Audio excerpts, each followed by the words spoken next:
ಉದ್ಯೋಗ ನಿರ್ಮಾಣ ಆಗ್ತಿಲ್ಲ, ಸರ್ಕಾರ ಉದ್ಯೋಗ ಬರೆಸ್ತಿಲ್ಲ, ಅಥವಾ ಯುವಕರ ಸಬಲೀಕರಣವನ್ನು ಮಾಡ್ತಿಲ್ಲ. ಯಾವುದೂ ಪರಿಣಾಮಕಾರಿಯಾಗಿ ಮಾಡದೆ ರಾಜ್ಯವನ್ನು ಕಟ್ಟೋದ್ರಲ್ಲಿ ಸಂಪೂರ್ಣವಾಗಿ ವಿಫಲವಾಗಿರುವಂಥ ಈ ಕಾಂಗ್ರೆಸ್ ಸರ್ಕಾರದಲ್ಲಿ ಈ ಗೃಹ ಸಚಿವರು ಇನ್ನೊಬ್ಬರು ಅವರ ಕಲಬುರಗಿಯಲ್ಲೇ ಡ್ರಗ್ ತಯಾರಿಕೆ ಆಗ್ತದೆ, ಜೈಲಿಂದ ತಪ್ಪಿಸ್ಕೋತಾರೆ, ಜೈಲಿಂದ ಅಲ್ಲಿ ಯಾವ ರೀತಿ ಸುರಕ್ಷತೆ ಇದೆ ಅಂತ ನೋಡ್ಬೋದು. ಇಲ್ಲಿ ಹಗಲಲ್ಲೇ ರೇಪು, ದರೋಡೆ, ಕಳ್ತನ, ಕೊಲೆ, ಸುಲಿಗೆ ಇವೆಲ್ಲ ಆಗ್ತಿದೆ.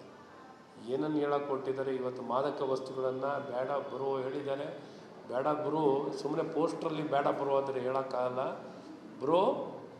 ಅದನ್ನು ತಡೆಗಟ್ಟಕ್ಕೆ ಬ್ರೋ ಸಮಾಜದಲ್ಲಿ ಒಳ್ಳೆ ರೀತಿ ಯುವಕರನ್ನು ತೊಡಗಿಸ್ಲಿಕ್ಕೆ ಸಮಾಜ ಕಾರ್ಯಗಳು, ಕ್ರೀಡೆಯಲ್ಲಿ, ಸಾಂಸ್ಕೃತಿಕವಾಗಿಯೂ ಧಾರ್ಮಿಕವಾಗಿಯೂ, ಯೋಗ, ದೈಹಿಕ ಚಟುವಟಿಕೆಗಳು ಎಲ್ಲ ರಾಷ್ಟ್ರೀಯ ವಿಚಾರಗಳನ್ನು ಒಳಗೊಂಡಂತೆ ವ್ಯಕ್ತಿತ್ವ ನಿರ್ಮಾಣ ಮಾಡಿ ಆಗ